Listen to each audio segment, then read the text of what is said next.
बोली बोली छठी मैया की। Music by Mukesh Nandan, Man Audio Lab, Muzaffarpur. Sweta Music Entertainment. जय छठी मैया, जय छठी मैया, जय छठी मैया, जय छठी मैया। कोसी में भरई ह पिया निर्मल पानिया, असो छठी करहब जरूर। अब केरावा के पतवा पनेबो तबे छवनी, छठी मैया आई है जरूर। अब चाननी तनई ह पिया छठी मई के घटवा, लेके सजैहा कोहिनूर। और चकमक करी जे घटवा त चरचा, एक और होई दे सदूर। और चकमक करी जे घटवा त चरचा, एक और होई दे सदूर। जय छठी मैया, जय छठी मैया, जय छठी मैया, जय छठी मैया। बोली बोली छठी मैया की।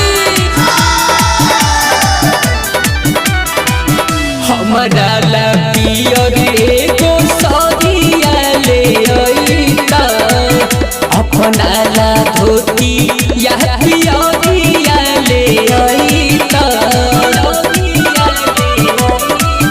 हाँ, हमरा ला पियर एगो सरिया ले अइता, अपना ला धोती या पियरिया ले अइता।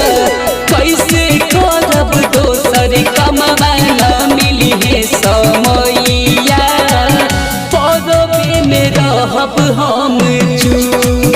हर कोसी में भरई ह पिया निर्मल पानिया, असो छठी करहब जरूर।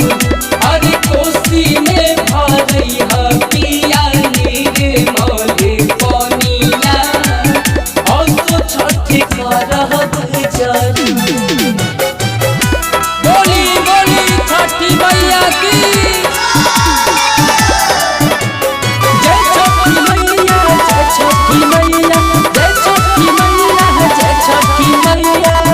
निगम नागेंद्र पिया दौरा उठैहा, मथवा पर लेके छठी घाटे पहुँचैहा। हाँ, राजा धर्मेंद्र पिया दौरा उठैहा, मथवा पर लेके छठी घाटे पहुँचैहा।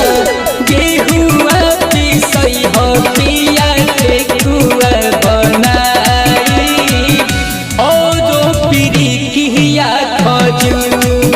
और कोसी में भरई ह पिया निर्मल पानिया, असो छठी करहब जरूर। और कोसी में भरई ह पिया निर्मल पानिया, असो छठी करहब जरूर। Sweta Music Entertainment, Jatadi Chowk.